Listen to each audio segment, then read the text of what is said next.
This past Sunday, the CWHL, the Canadian Women's Hockey League, ceased operations, which sent shockwaves through the entire hockeyverse in North America. Okay, we purposely waited till later in the week to talk about this. We knew it would be a hot topic, and we also wanted to see how leagues like the NWHL and the NHL would respond to this before we started throwing our comments out there and had a long discussion.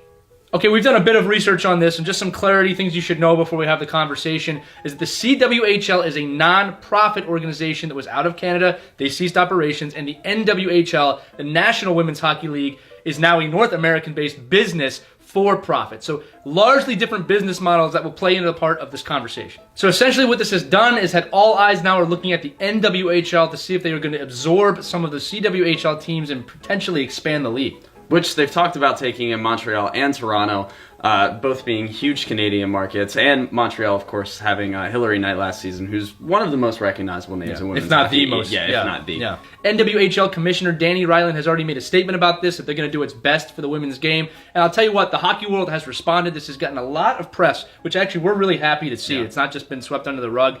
We also know that the NHL has graciously supported and donated more money now to the NWHL, although they haven't absorbed the league yet. That's something that's moving forward all the time. That's really the goal probably of the NWHL, is to kind of make a connection with the NHL. But it's going to be very interesting. This is it's one of those things where it's a tough situation that a league folded, but it could become one of those things that really opens up women's hockey nationally to a unified league so that women's hockey can take a huge step forward. So it's going to be really interesting to see where this goes. I'm excited for it. I am too. Yeah, it's kind of one of those like Phoenix situations. You kind of rise from the ashes. So bad situation, but can be made into an opportunity for the game as a whole. Well, it's more talent. Yeah. Yeah, more talent in one league. That can't be a bad thing. Yeah. Until Vince McMahon makes the NXL, which is the NWHL, the National Extreme League, which we'll see that. Yeah. Football fans will know what I'm talking about. Joking aside, this is a very serious issue. We are excited to see where it goes. We are going to be following it. We're really looking to get involved with the NWHL more next season to help support women's hockey and the community of hockey, because hockey is hockey. Hockey is for everybody. We believe in those things. But we want to know what you think. So comment below your thoughts on this issue. Let's get a discussion going on this one. We think it's really important that we have this discussion and to show our support right now for women's hockey. Oh.